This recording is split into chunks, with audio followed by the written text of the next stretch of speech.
saying they're considering crypto assets along the lines of as they would view a portfolio, as asset-backed portfolio. They are? Wow. And that's where real estate tokenization comes to. And I've had private meetings. I don't want to name drop right now, but I've had private meetings with several, just independent lending institutions saying, hey, these are securitized real estate tokens. If somebody were to come to you with a portfolio of securitized real estate tokens, would you lend on it? And it's been yes all across the board. No questions asked. Yes, we would lend on that. And so if anybody that wants to invest in asset-backed tokens by real estate, and we're abiding by regulation, they are securitized, they're on the blockchain, they're ERC20 tokens. It has to be know your customer, anti-money laundering, and they're building a portfolio by that. Now they can get a loan on that. And I think that's invaluable. And all of our projects allow 35 unaccredited investors. I don't think they can purchase more than 15% of any one project, but that's huge for unaccredited investors. They just have $10,000 to $100,000 that they want to put into something. Well, now they have a safe place to do it, and they're going to make revenue on it, and they can get a loan on it. And so we're talking about financial freedom to not just independent real estate owners, but also independent real estate investors that just need to start somewhere. Wow. So how long do you think it'll be before a residential home, one-person landlord would be able to tokenize their property? Well, we have one already.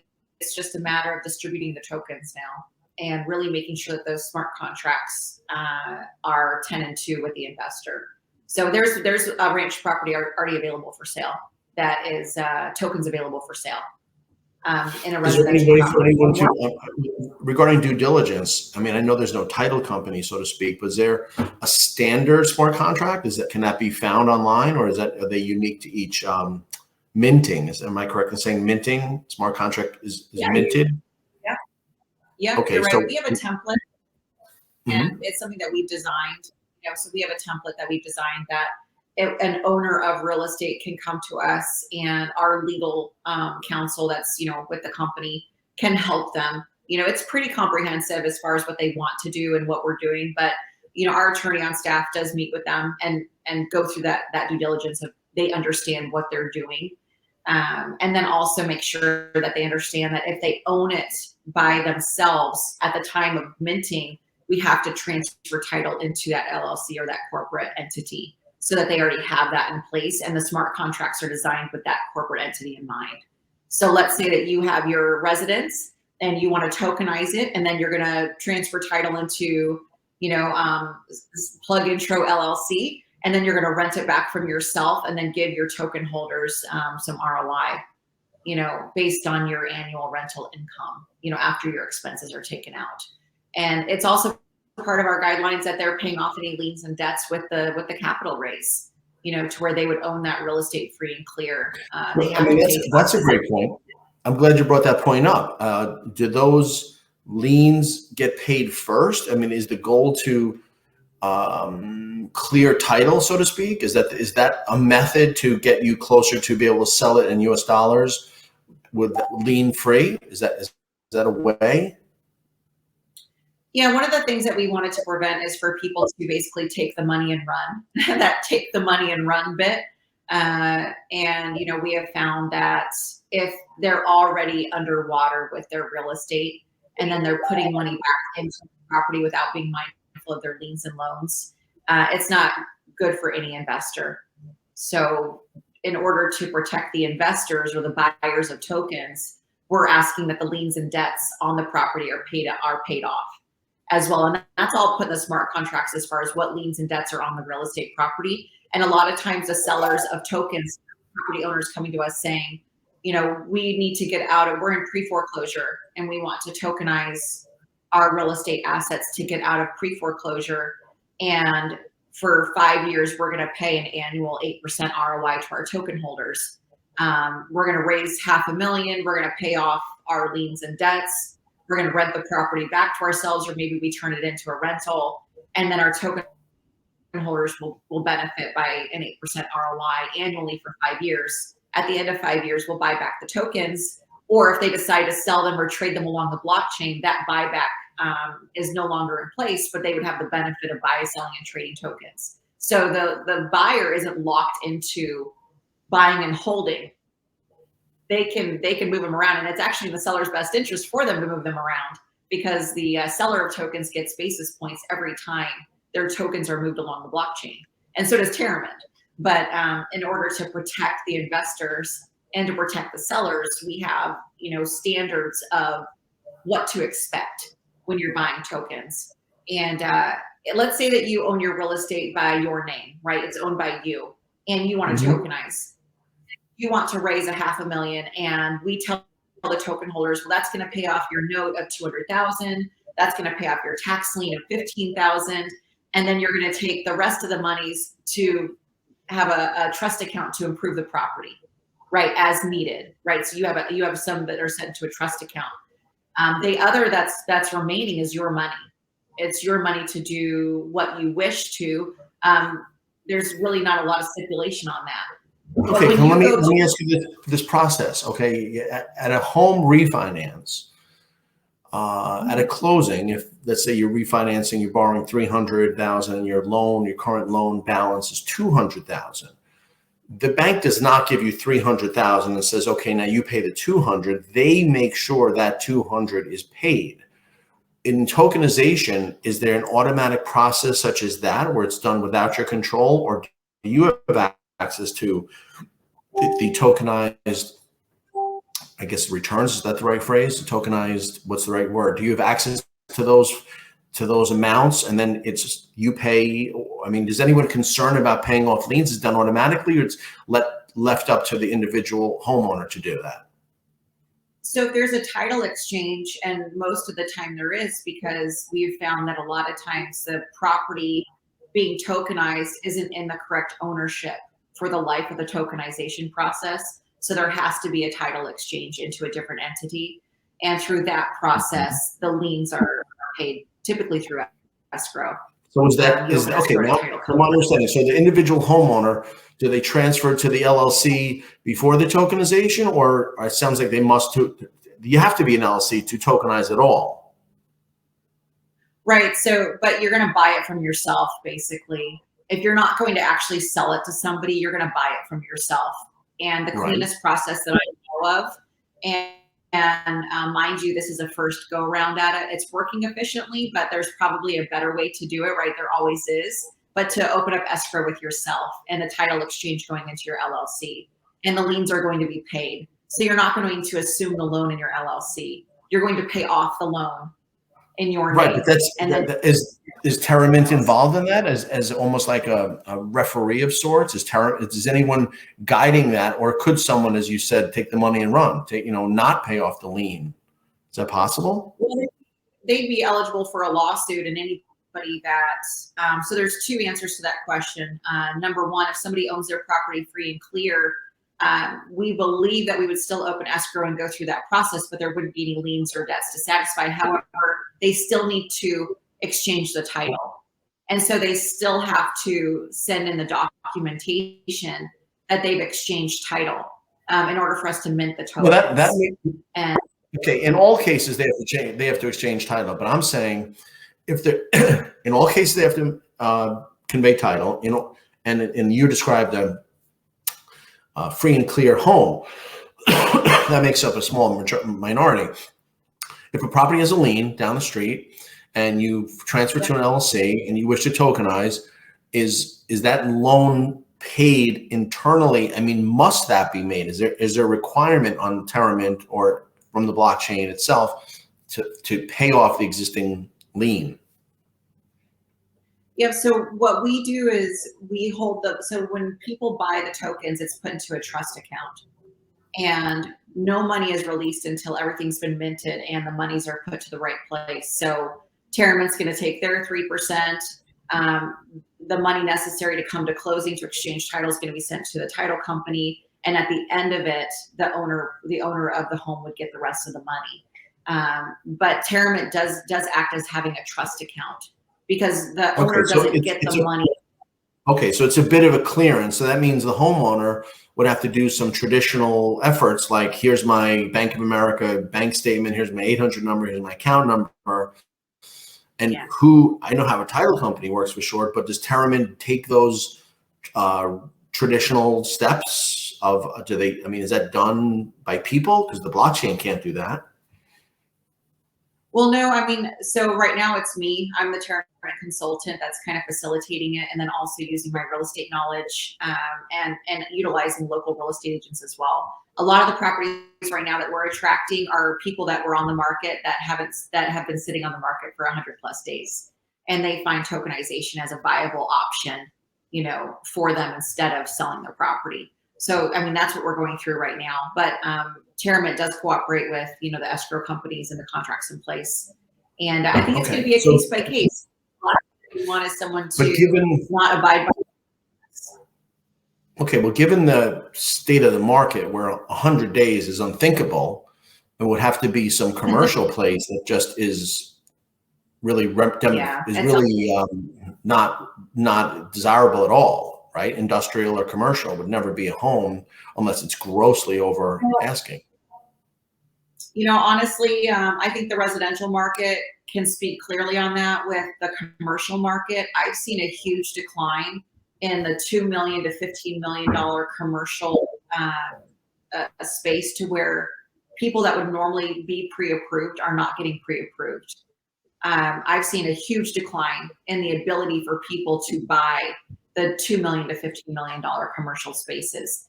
And a lot of what I've also seen is the P&Ls for these properties going through COVID and what they're looking like. There's a lot of legwork that has to happen for a property or a hotel or any type of commercial space to be considered financeable.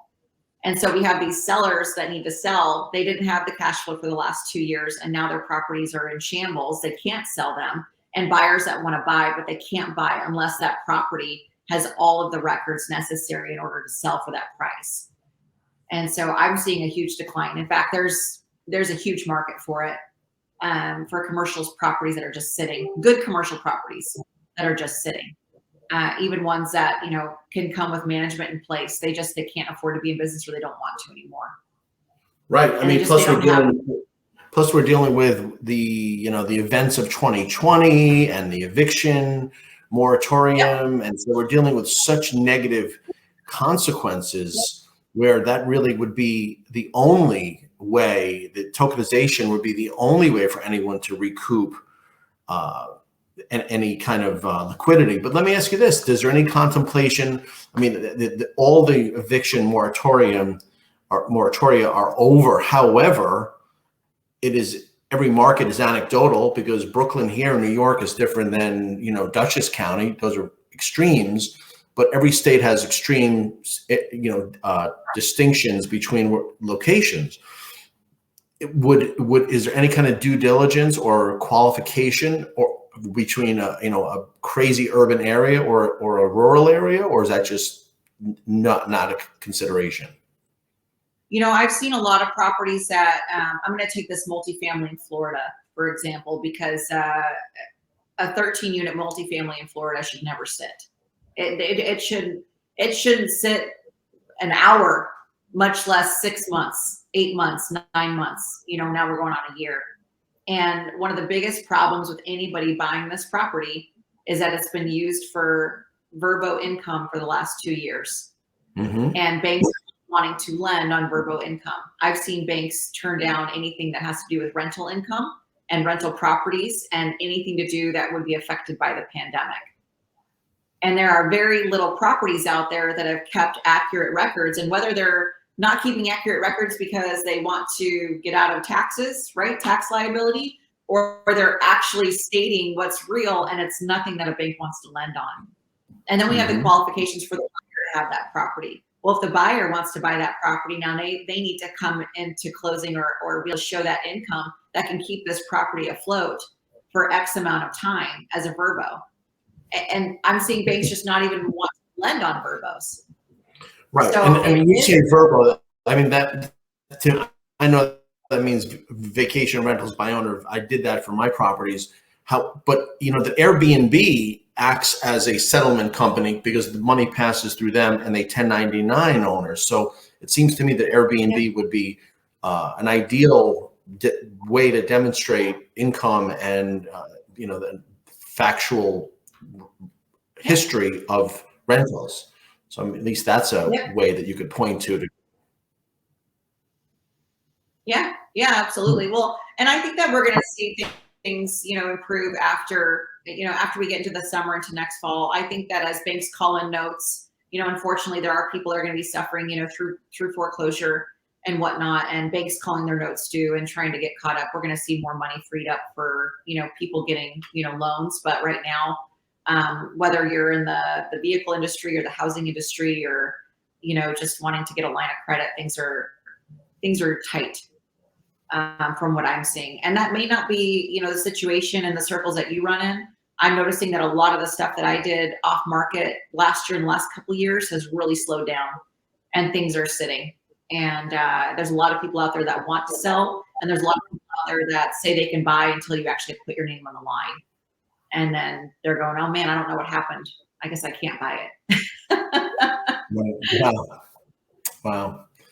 So, I think there's, I think that there's an outlet that Terramint and you have offered. It's rare to be sitting with the Lewis and Clark of an entire industry that we have people, really are a pioneer of this world. I think, one day we're going to laugh at this. And there's a 1994 Katie Couric and Brian Gumbel Good Morning America show where they kept saying, what is this @ sign? I never heard of @ what people are using email.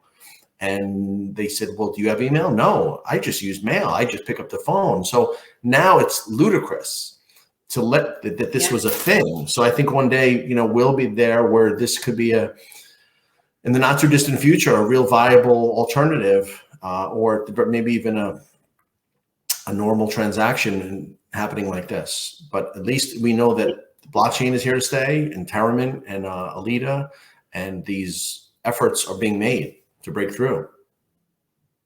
Yep, absolutely, man. And I just pray that, a large brokerage like EXP is going to just come in and say, yes, we want this to be a part of our standards of practice. And, EXP is large enough to get the word out there, not only education for real estate agents, but education to the masses.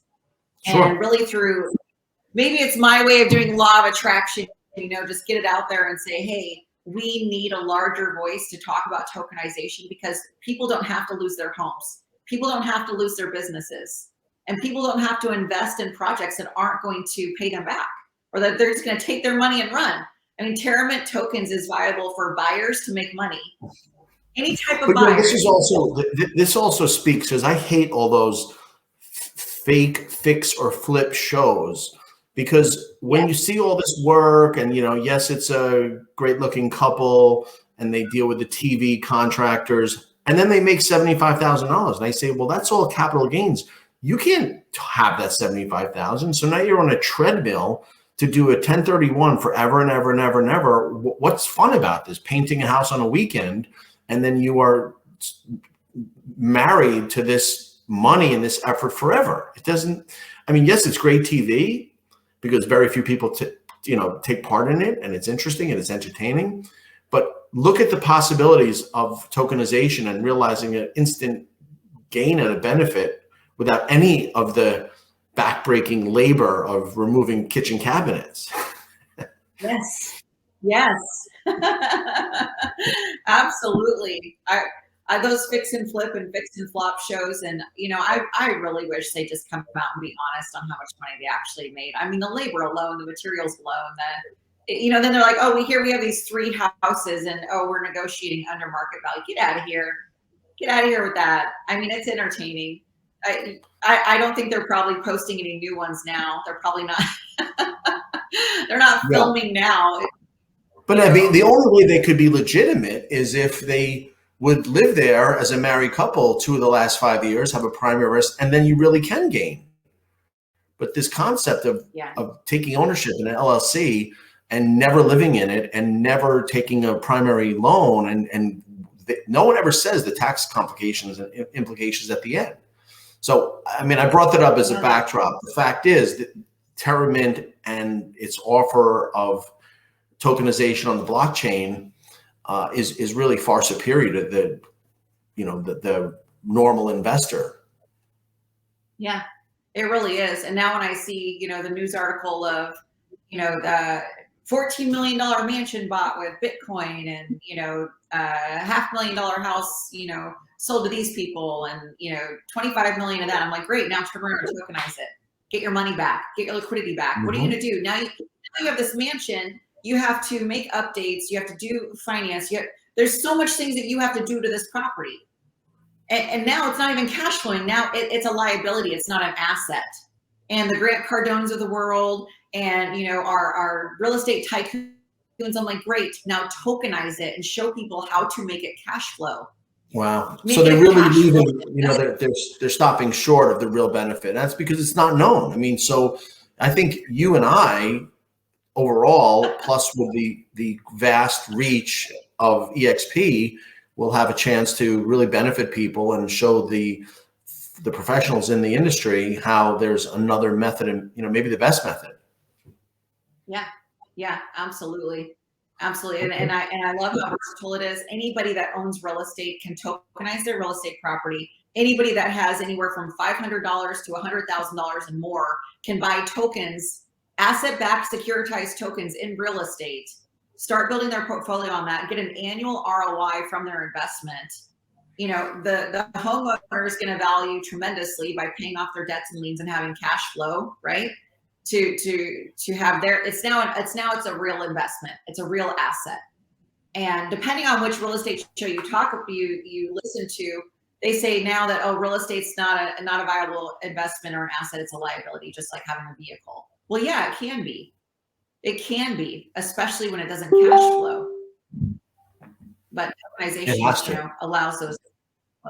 It does. Well, I mean, Aleta, we're going to wrap up, but Aleta Reynolds from TerraMint and EXP Realty, we thank so much for this really amazing information, really on the cutting or bleeding edge.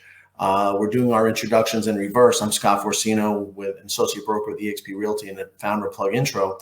I think it's so much value that to offer the public and to professionals. And we are here for the year in Aleta's video interview series within her own local business development platform, PlugIntro.com. And we're going to continue to spread the word and demonstrate how this platform, TerraMint, and its benefits to all. So thank you very much. We'll be back. We're going to invite Aleta and our industry colleagues, Aleta's contacts and our industry colleagues, to take a deeper dive into this subject and see how we all can improve the industry and ourselves. Thank you, Aleta. Talk soon. Thank you, Scott. Take good care. Bye-bye now.